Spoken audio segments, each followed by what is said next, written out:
오늘 설교 본문은 이사야 10장 5절에서 11절입니다.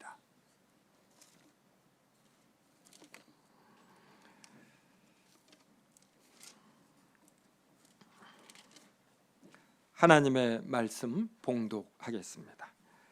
아수르 사람은 화 있을진저 그는 내 진노의 막대기요 그 손의 몽둥이는 내 분노라.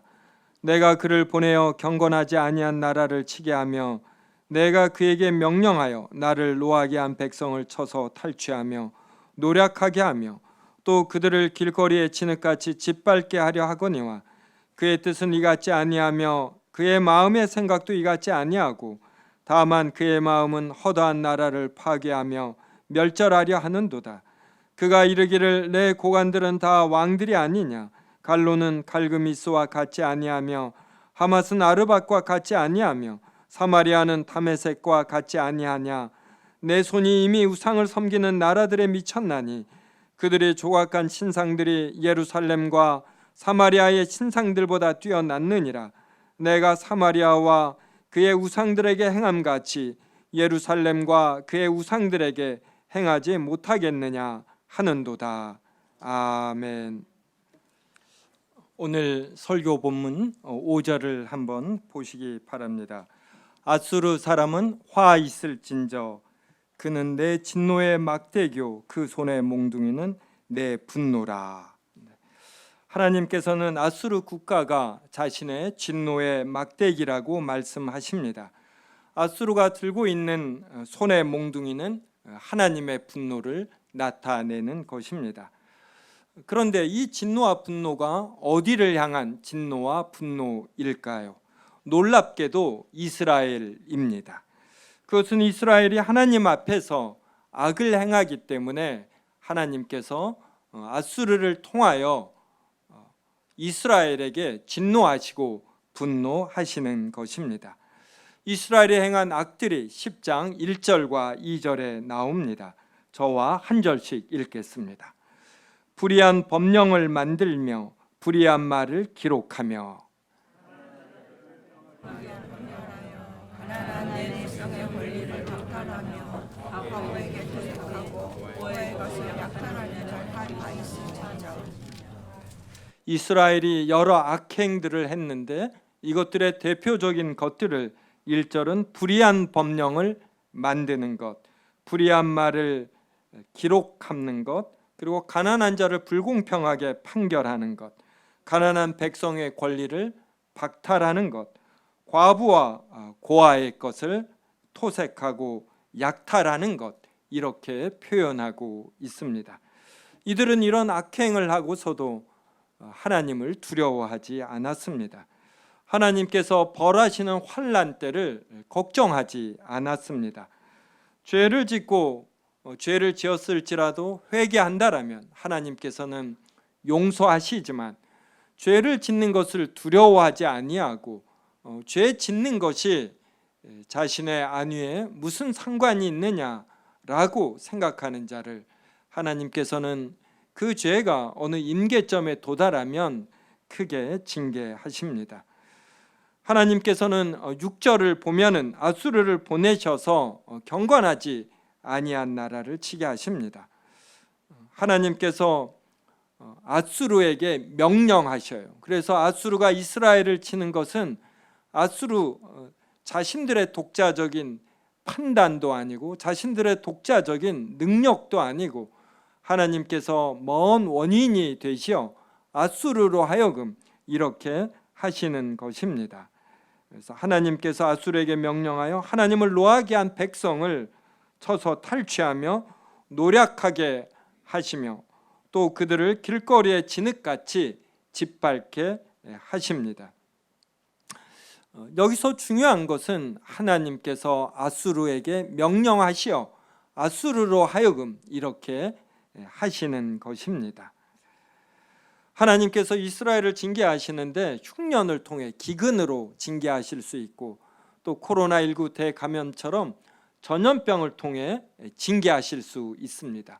그런데 오늘 본문에서는 아수르라는 주변의 강한 민족을 통하여 징계하십니다.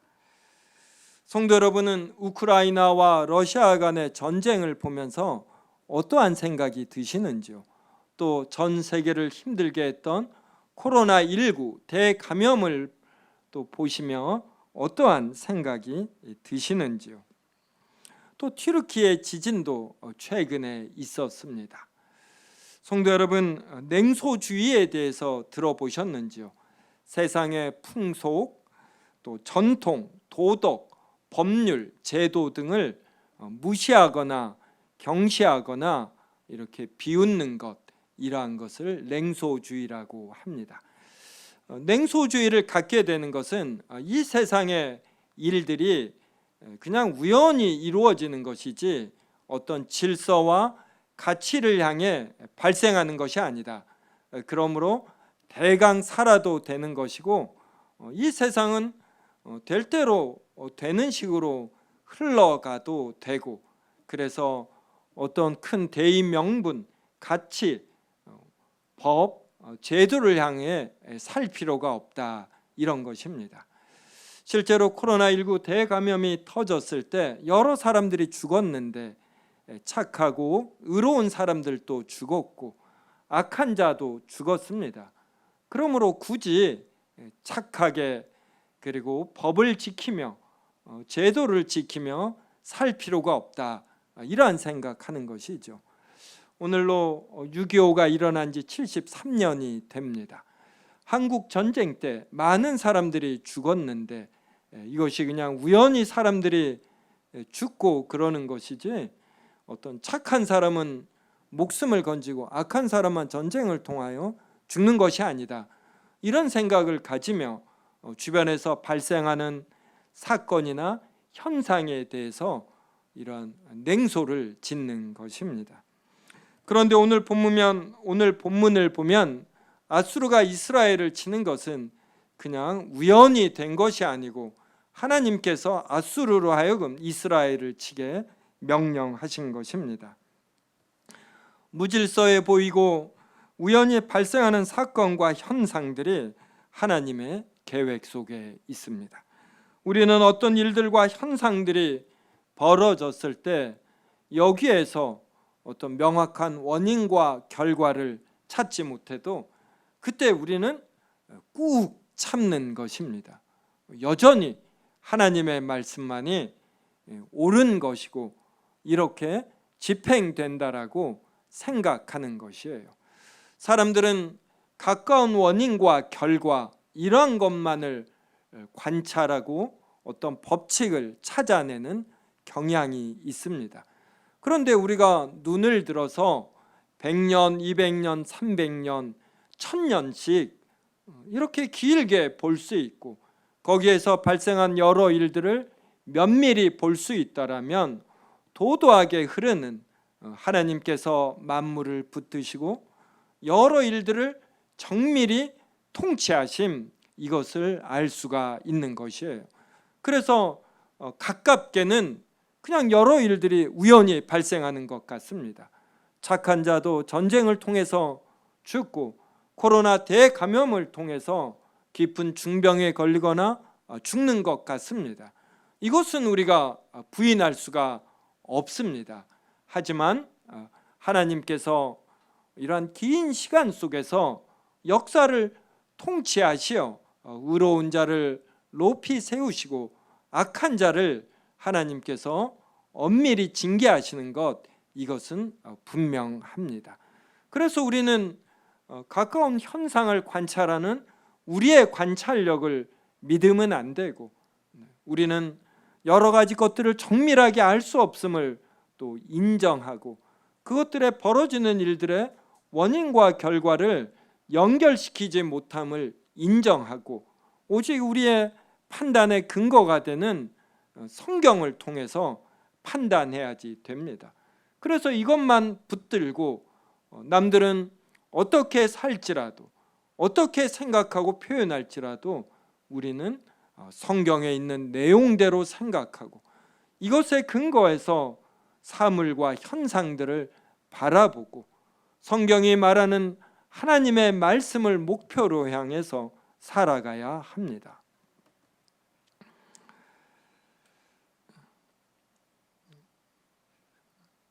7절 한번 보시겠습니까? 그의 뜻은 이같지 아니하며, 여기서 이 그는 아수르를 의미합니다. 하나님께서 아수르에게 명령하셔 이스라엘을 치게 하셨는데, 즉 이러한 능력을 주셨는데, 그의 뜻은 이같지 아니하며 그의 마음의 생각도 이같지 아니하고, 다만 그의 마음은 허다한 나라를 파괴하며 멸절하려 하는도다. 아수르가 힘이 세니까 이렇게 교만해집니다. 많이 배우고 많은 돈이 있고 또 신분이 높고 이러하면은 초반은 겸손할 수 있는데, 자신의 가진 명예이든 또 지식이든 돈이든 이것으로 사람들이 영향을 받는 것을 오래 지켜보면 사람은 자기도 모르게 교만해집니다. 이제 그때 하나님의 말씀에 의거해서 이걸 잘 절제해야지 되거든요. 근데 아수르는 이걸 하지 못한 거예요. 주변의 나라들을 침입을 합니다. 전쟁을 벌였어요. 승리하는 겁니다. 몇 나라를 통해서 승리하고 그들의 좋은 것들을 전리품으로 갖게 됩니다. 그러면서 자신들의 생각과 행위대로 세계 역사가 진행되는 것, 이러한 것을 보면 이제 교만해지는 것이에요. 그래서 정말로 세계의 여러 일들을 자신들이 통치할 수 있다, 경영해 나갈 수 있다, 이렇게 여깁니다. 그래서 아수르는 자신들에게 왜 이러한 능력이 주어졌는가, 이것을 깊이 생각지 않았어요. 그래서 7절 후반절에 있는 것처럼 그의 마음은 허다한 나라를 파괴하며 멸절하려 하는도다. 교만해져서 자신들의 능력을 펼치기 위해서 허다한 나라를 파괴하며 멸절하려 하는도다.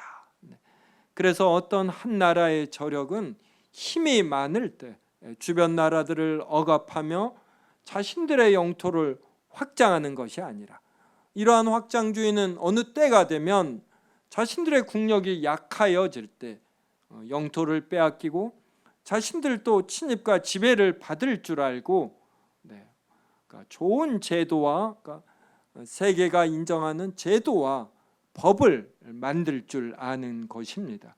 그래서 우리 국민교육 헌장에 있는 것처럼 인류 공영, 이러한 생각을 겸손하게 가져야 하지요. 그런데 아수르는 이러한 가치를 보지 못하고 자신들의 존재감을 높이려고 했어요. 이러한 존재감이 긴 인류 역사에서 무슨 의미가 있겠습니까? 그러니까 힘이 셀 때 시간 속에서 살아남는 가치가 무엇인가, 이런 걸 생각할 줄 알아야 합니다. 신자는 어떤 상황에서도 냉철해지며 시간을 넘어서서 하나님의 말씀으로 생각해야 합니다. 이렇게 교만한 아수르를 하나님은 어떻게 대하시겠습니까? 12절 보십시오. 그러므로 주께서 주의 일을 시온산과 예루살렘에 다 행하신 후에 아수르 왕의 완악한 마음의 열매와 높은 눈의 자랑을 벌하시리라. 그러니까 이스라엘이 하나님의 말씀대로 살지 아니하니 하나님께서 징계하셔야 하거든요. 그런데 이 징계를 아수르를 통해 하십니다. 그럼 이 징계가 끝났을 때 아수르는 이제 용도 폐기가 되는 것이에요. 하나님께서 능력을 주실 때 아수르가 겸손히 행하였다면 그 역사가 길 터인데 교만을 떨었으므로 10절 후반절에 다 행하신 후에 아수르 왕의 완악한 마음의 열매, 높은 눈의 자랑, 이것을 하나님께서 벌하십니다. 그러면 아수르의 교만함의 내용은 무엇이냐? 13절과 14절에 나옵니다. 저와 한 절씩 읽겠습니다. 그의 말에 나는 내 손의 힘과 내 지혜로 이 일을 행하였나니 나는 총명한 자라. 열국의 경계선을 걷어치웠고 그들의 재물을 약탈하였으며 또 용감한 자처럼 위에 거주한 자들을 낮추었으며 내 손으로 열국의 재물을 얻은 것은 새 보금자리를 얻은 같고 온 세계를 얻은 것은 내버린 알을 주음 같았으나 날개를 치거나 입을 벌리거나 찢어지는 것이 하나도 없었다 하는도다. 아수르는 자신의 손의 힘과 자신의 지혜로 이 일을 행하였다. 그래서 나는 총명한 자라 그래요. 그래서 열국의 경계선, 여러 나라들의 경계선을 걷어치우고 자신들의 영토로 편입하거나 아니면 각 나라에 자신의 뜻대로 영토를 나누어 주었다 이러는 겁니다. 그들의 재물 약탈하고 용감한 자처럼 위에 거주한 자들을 전부 지배해서 낮추었고, 또 14절에 보면 열국의 재물을 얻은 것은 새 보금자리를 얻은 처럼 쉬운 일이었다. 온 세계를 얻은 것은 네벌이 나를 주운 것처럼 쉽게 했다. 이렇게 교만의 극치를 달렸습니다. 이에 대해서 성경은 15절로 말을 합니다. 도끼가 어찌 찍는 자에게 스스로 자랑하겠으며 톱이 어찌 켜는 자에게 스스로 큰 채 하겠느냐. 이는 막대기가 자기를 드는 자를 움직이려 하며 몽둥이가 나무 아닌 사람을 들려 함과 같음이로다. 그러니까 아수르는 도끼에 지나지 않아요. 도끼가 스스로 움직일 수 있습니까? 톱이 스스로 켤 수 있습니까? 도끼와 톱은 이것을 사용하는 사람에 의해서 어떤 능력을 갖습니다. 그러니까 아수르는 절대로 자신의 힘과 지혜, 이것으로 열국의 경계선을 걷어치운 것이 아니요, 하나님께서 능력을 주었기 때문입니다. 한 나라도 이러할진데 각 개인에게 어떤 지혜, 능력, 이러한 지식이 있다라면 이것은 얼마나 더욱 하나님께서 주신 것이겠습니까? 그래서 아수르를 벌하시는 내용이 16절부터 19절에 나옵니다. 저와 한 절씩 읽겠습니다. 그러므로 주 만군의 여호와께서 살진 자를 파리하게 하시며 그의 영화 아래 불이 붙는 것 같이 맹렬히 타게 하실 것이라. 이스라엘의 빛은 불이 되고 그의 거룩하신 이는 불이 되실 것이라. 하루 사이에 그의 가시와 찔레가 소멸되며 그의 숲과 기름진 밭의 영광이 전부 소멸되리니 병자가 점점 쇠약하여 감 같을 것이라. 그의 숲에 남은 나무의 수가 희소하여 아이라고 능히 계수할 수 있으리라. 그래서 아수르의 영광이 18절에 보면은 병자가 점점 쇠약하여 감 같다. 그리고 19절에 숲에 남은 나무의 수가 전부 다 뿌리째 뽑혀 이제 적어서 아이라도 능히 계수한다. 아이는 10개를 넘어 세기가 힘이 듭니다. 이 정도로 아수르가 이런 멸망에 이르게 된다, 이렇게 말씀하십니다.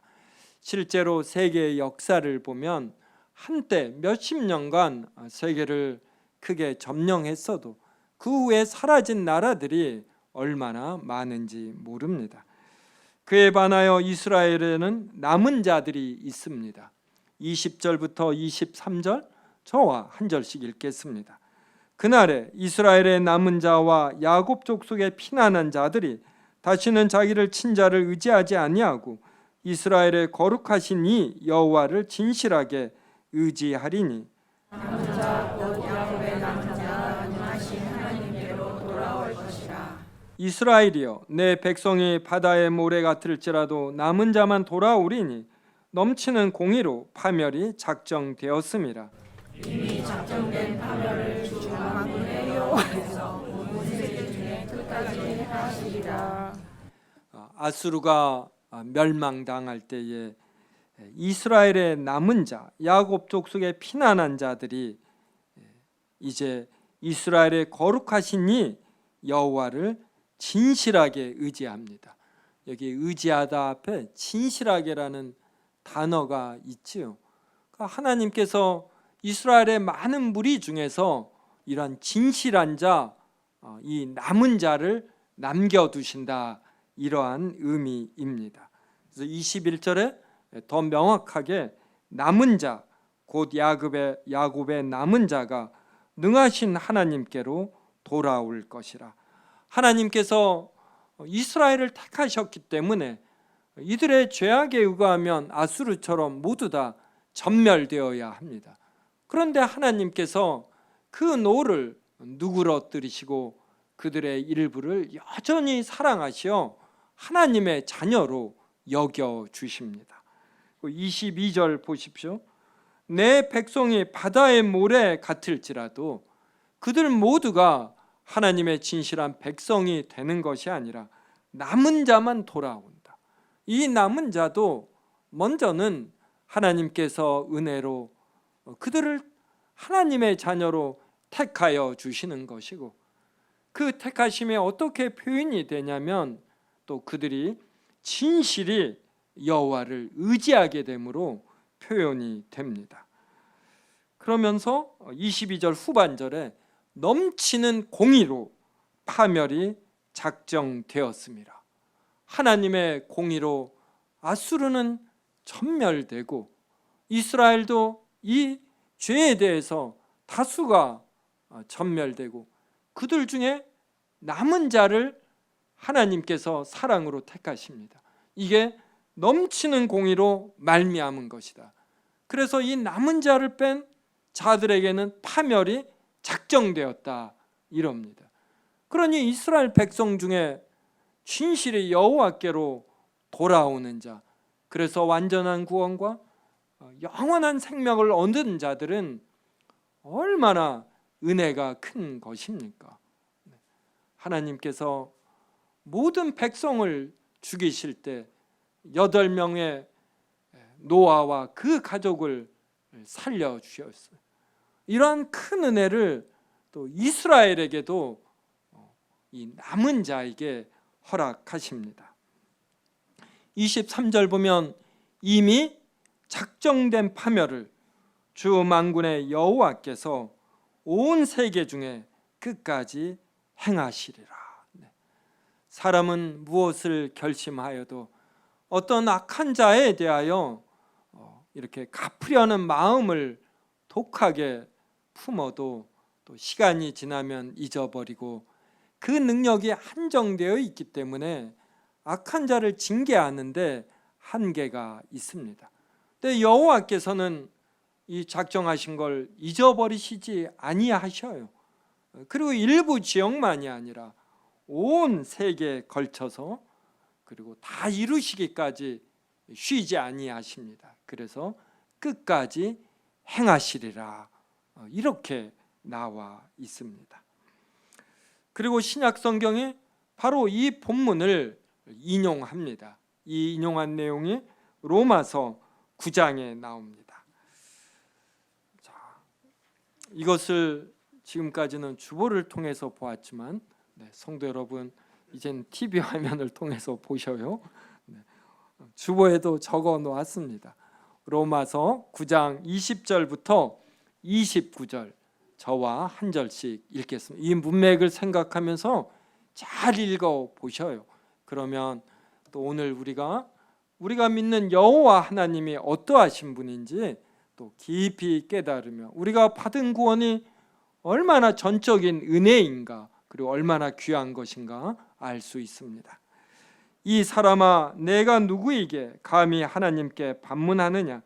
지음을 받은 물건이 지은 자에게 어찌 나를 이같이 만들었느냐 말하겠느냐? 구비장이라 지는 한덩이로 하나님이 있을 그릇을, 하나는 천이 있을 그릇을 만들 권한이 없느냐? 만일 하나님이 그의 진노를 보이시고 그의 능력을 알게 하고자 하사 멸하기로 준비된 진노의 그릇을 오래 참으심으로 관용하시고 또한 영광과 여호와의 하신바 그의 그릇에 대하여 그 영광의 풍성함을 알게 하고자 하셨을지라도 무슨 말을 하리요? 이 그릇은 우리니 곧 유대인 중에서뿐 아니라 이방인 중에서도 부르신 자니라. 호시아의 그래도 너희를 내가 사랑하는 자를 내세우라, 사랑하지 아니하는 자들을 사랑한 자라 부르리라. 너희는 내 백성이 아니란 그곳에서 그들이 살아계신 하나님의 아들이라 일컬음을 받으리라 함과 같으니라. 또 이사야가 이스라엘에 관하여 외치되 이스라엘 자손들의 수가 비록 바다의 모래 같을지라도 남은 자만 구원을 받으리니 주께서 땅 위에서 그 말씀을 이루고 속히 시행하시리라 하셨느니라. 또한 이사야가 미리 말한 바 만일 만군의 주께서 우리에게 씨를 남겨두지 아니하셨더라면 우리가 소돔과 같이 되고 고모라와 같으리로다 하나가 같으리라. 로마서 9장 20절서부터의 문맥은 우리가 하나님의 자녀가 되는 것, 이것은 전적으로 하나님의 주권이고 전적으로 우리를 향한 하나님의 사랑으로 인한 것이다, 이렇게 말을 합니다. 그렇다면 하나님의 이러한 택함을 받지 못한 자들은 어떻게 되느냐, 이제 이러한 질문을 할 수 있지 않습니까? 이것에 대해서 20절은 내가 누구이기에 감히 하나님께 반문하느냐, 지음을 받은 물건은 지은 자에게 어찌 나를 이같이 만들었느냐, 이렇게 말할 자격이 없다라는 것입니다. 그래서 우리가 하나님을 믿는 신자가 된다라는 것은 우리 신자들이 이러한 전적으로 피조물이다, 이것을 인정함에 있는 것이에요. 이것을 인정하는 만큼 우리는 우리를 부인하는 것입니다. 사람에게는 어떤 귀한 것, 자신의 것이라고 할 것이 하나도 없는 것이에요. 자신의 것이라고 하는 것을 가질 때 그때부터 이런 자기 연민, 영어로는 나르시즘 이러지요. 이런 자기 존재감에 대한 생각이 강하여집니다. 그러면은 자신의 능력이 조금이라도 이렇게 떨어지는 것, 나이를 먹어가면서 노화 현상이 발생하는 것, 이러한 것들을 잘 견디지 못해요. 또 자신이 소중하게 여기는 것들이 없어졌을 때 그때도 이것을 잘 견디지 못합니다. 그런데 우리는 우리의 것이라고 할 것이 하나도 없는 거예요. 그러니까 사람이라는 존재가 만물의 영장이라 많은 것들을 생각하고 많은 것들을 행할 수 있는 능력이 있지만 이러한 능력까지도 하나님께서 주신 것입니다. 이것을 오늘 본문에서 위배한 나라가 아수르예요. 자신의 능력과 지혜로 주변의 나라를 점령했다 여기는 겁니다. 하나님께서 이것을 한동안 놓아두십니다. 이스라엘을 치는 징계의 용도가 끝났을 때 하나님께서 아수르를 전멸시켜 버리셔요. 근데 하나님께서 이들을 전멸시키기로 작정하셨기 때문에 또 전멸이 되었고, 아수르는 스스로의 죄로 이러한 전멸을 불러옵니다. 그래서 하나님의 택함을 받지 않은 자는 하나님의 택함을 받지 못하였기 때문에 하나님을 믿지 않는 것이고, 그들은 동시에 그들의 무지함과 강박함으로 또 여호와 하나님을 믿지 않아요. 성경은 이 두 개를 동시에 말합니다. 그리고 두 개를 논리적으로 조화롭게 연결시키려는 이러한 시도를 하지 않아요. 성경은 선포하며 직접적이고 즉각적인 통찰인 믿음에 의해서 이러한 것들을 이해하고 수용하기를 이렇게 바라는 것입니다. 이러한 문맥 속에서 하나님께서 구약 시대에는 이스라엘을 택하셨고, 그런데 이 이스라엘의 자손이 모래처럼 많을지라도 이들 모두가 구원을 받는 것은 아니고 그들 중에 남은 자만 구원을 받는다. 그러면 어떠한 자들이 남은 자들이냐? 이들 역시 하나님의 사랑으로 남은 자로서 택함을 받는 것이에요. 어떠한 행위나 어떤 그들에게서 택함을 받을 근거가 전혀 없는 것입니다. 그래서 전적인 은혜인 것이에요. 그 다음에 이제 신약 시대에는 예수 그리스도께서 십자가에 못 박혀 죽으시고 부활 승천하신 후, 그리고 성령님을 이 땅에 보내신 후에는 이것이 이방인에게까지 확장이 됩니다.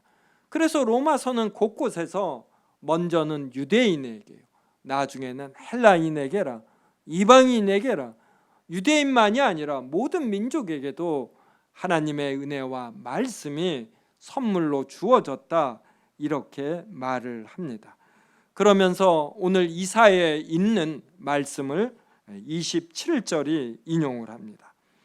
또 이사야가 이스라엘에 관하여 외치되 이스라엘 자손들의 수가 비록 바다의 모래 같을지라도 남은 자만 구원을 받으리니 주께서 땅 위에서 그 말씀을 이루고 속히 시행하시리라. 그리고 또 29절도 인용을 해요. 그래서 만일 만군의 주께서 우리에게 씨를 남겨두지 아니하셨더라. 그러니까 이스라엘이 악행에 빠졌을 때 그들을 아수르와 같이 전멸시키실 수 있는데 하나님께서 일부를 남겨두셨다.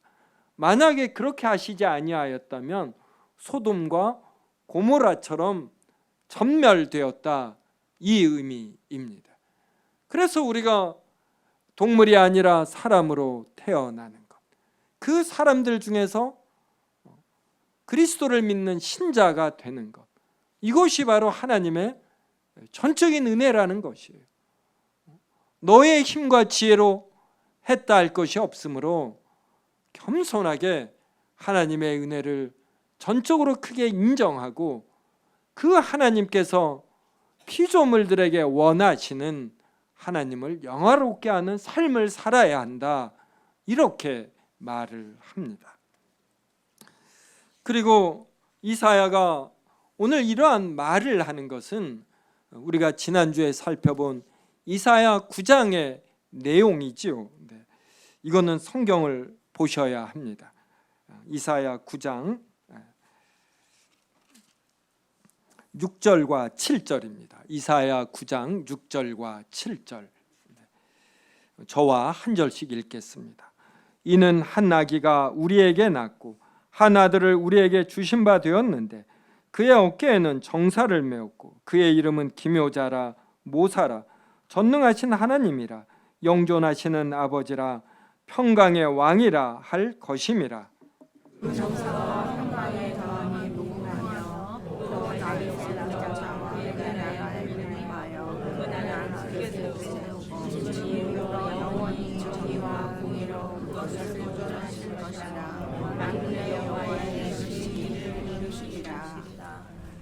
이스라엘 백성의 일부가 남은 자가 되어 하나님의 자녀가 영원히 되는 것, 이것을 위해서는 한 아기가 낳아야 합니다. 그리고 이 아이는 6절이 말하는 것처럼 전능하신 하나님이고 영존하시는 아버지입니다. 이사야 10장에서 말씀하시는 하나님은 성부 하나님만이 아니시고 성자 하나님이시기도 합니다. 이사야에게 이 말씀을 전하시는 성자 하나님은 나는 이스라엘의 남은 자들이 영원한 구원을 얻도록 하기 위하여 때가 되면 사람이 되어 십자가에 못 박혀 죽으시겠다라는 이러한 내용을 담고 있는 것입니다. 그래서 이 아이는 전능하신 하나님이라 영존하시는 아버지라 평강의 왕이라 이렇게 불리웁니다. 하나님께서 다윗의 왕자와 그의 나라에 군림하여 그 나라를 굳게 세우고 지금 이후로 영원히 정의와 공의로 그것을 보존하십니다. 이 일을 여호와의 열심으로 하셔요. 그래서 사람의 열심 이전에 여호와의 열심입니다. 그러니까 우리가 이러한 하나님의 존재와 일하심을 본다면 오늘 해가 뜨는 것, 이것도 여호와께서 해를 띄우시기 때문입니다. 우리의 심장 박동이 뛰는 것, 아침에 먹은 음식이 소화되는 것, 우리는 맛있어서 먹었을 뿐이에요. 그런데 하나님께서는 열심히 일하시기 때문에 우리의 심장 박동이 뛰고 우리의 위가 우리의 의지에 상관없이 여전히 이 근육이 작동이 됩니다. 지금 세상에서 벌어지는 모든 일이 하나님의 어떤 뜻과 하나님의 관찰 속에 있어요. 하나님의 정함 속에서 하나님께서 통치하시는 것이지 절대로 우연히 이루어지는 것이 아닙니다. 우리는 이러한 일들의 원인과 결과를 다 알지 못하죠. 하지만 분명한 것은 하나님의 존재와 하나님은 살아계셔서 만물을 붙드시고 그리고 통치하시고 인격체인 우리 사람들과 협력하며 하나님의 일을 이루신다라는 것입니다. 그래서 우리는 절대로 냉소주의에 빠지면 안 돼요.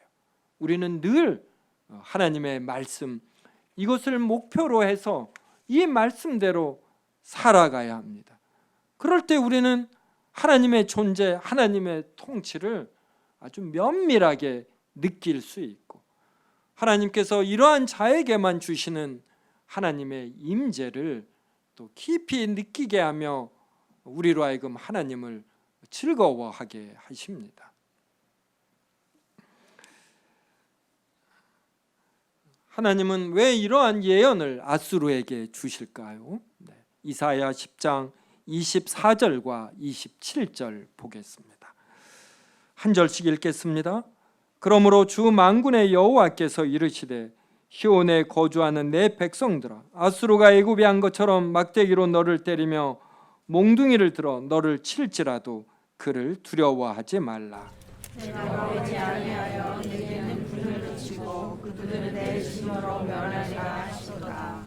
만군의 여호와께서 채찍을 들어 그를 치시되 오래 바위에서 미디안을 쳐 죽이신 것 같이 하실 것이며 막대기를 드시되 바다를 향하여 애굽에서 하신 것 같이 하실 것이라. 그날에 무거운 짐이 내 어깨에서 떠나고 내 멍에가 내 손에서 벗어지게 이 예언 이후 50년, 100년, 200년 후에 이 예언이 실현이 됩니다. 사람은 고통을 받을 때 하루라도 받으면 이게 얼마나 힘든지 몰라요. 군대 가서 훈련을 받을 때 한 4주 받습니다. 4주 금방 지나가잖아요. 그런데 얼차례를 받고 할 때는 오전 한나절도 얼마나 힘들던지요. 그런데 우리가 일제의 강제점령을 36년 받았습니다. 젊은이로 태어나면은 얼마나 힘들겠습니까? 그러니까 광주 학생운동 뭐 이러한 거 있었죠. 일본인들이 광주에 있는 학생들을 일본 학생들에 비해서 차별 대우했을 때 그 젊은 혈기에 이것을 참아내는 것이 얼마나 힘들겠습니까? 이렇게 민족적으로 국가적으로 다른 민족의 침입을 받는 것 이것은 쉽지 않습니다. 저는 참 감사한 것이 일제 감령 강제 점령 시기에 태어나지 않은 것이에요. 그러면 그때 얼마나 많은 갈등이 있겠습니까? 독립운동을 하여야 할 것인가 말 것인가 이러한 짐에서 자유로운 것 저는 이게 참 감사하더라고요.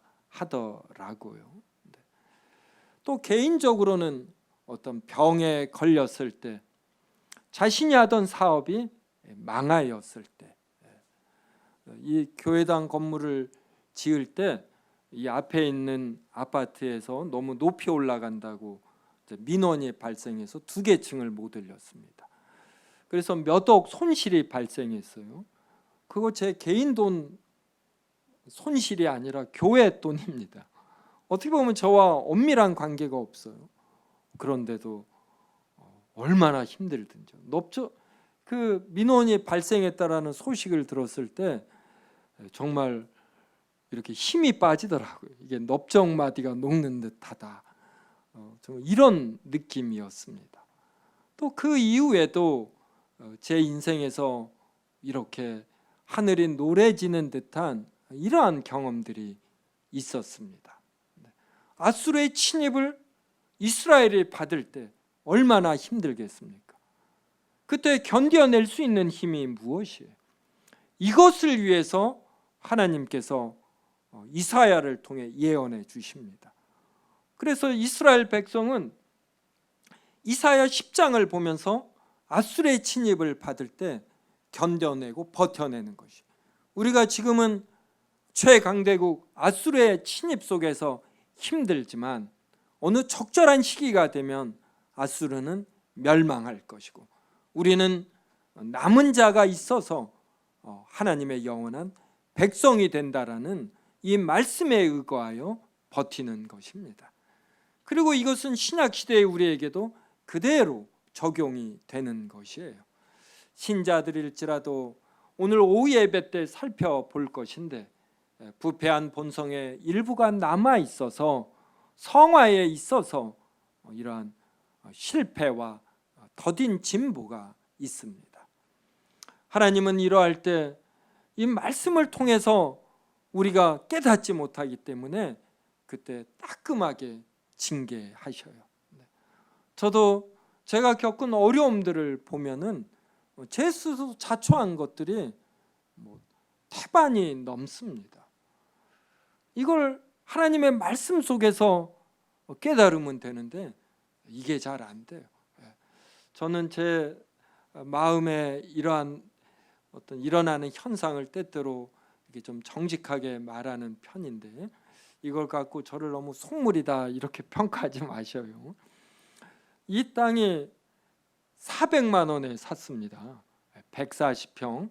근데 사자마자 한 1000만 원으로 오르더라고요.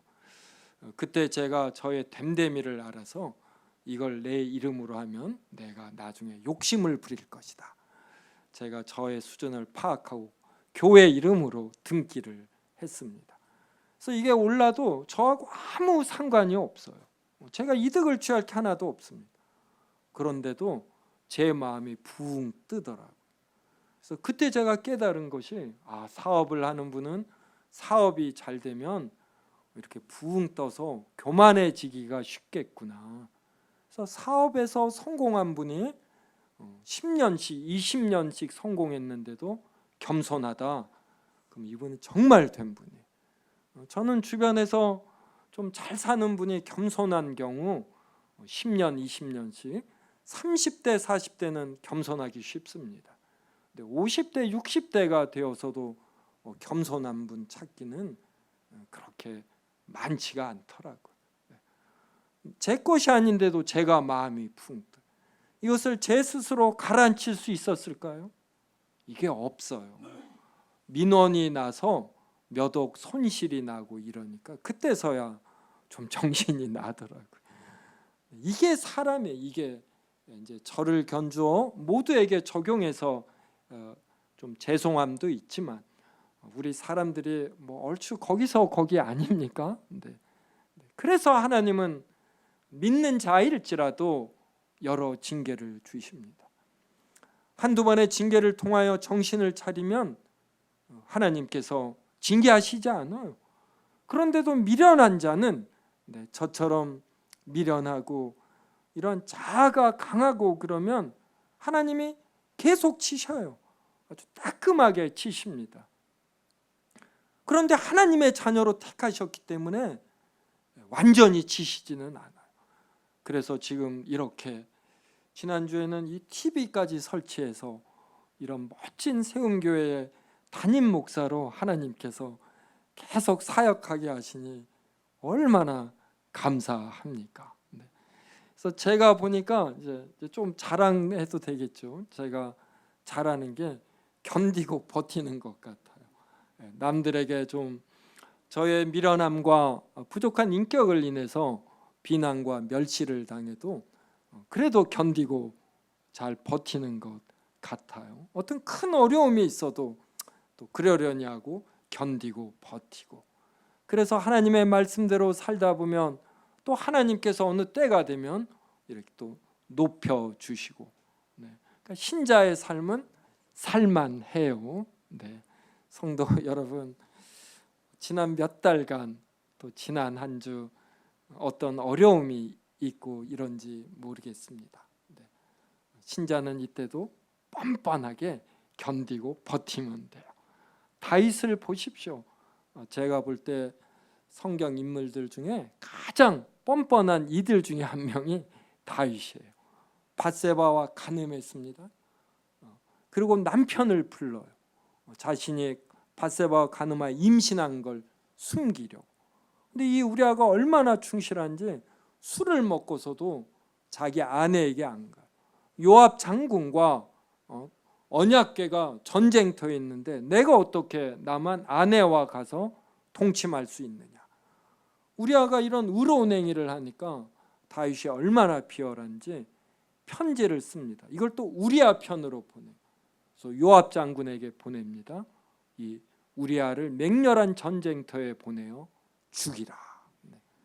그때부터 요압 장군에게 결정적 약점을 다윗이 잡혀 그의 말년이 참 피곤해지지요.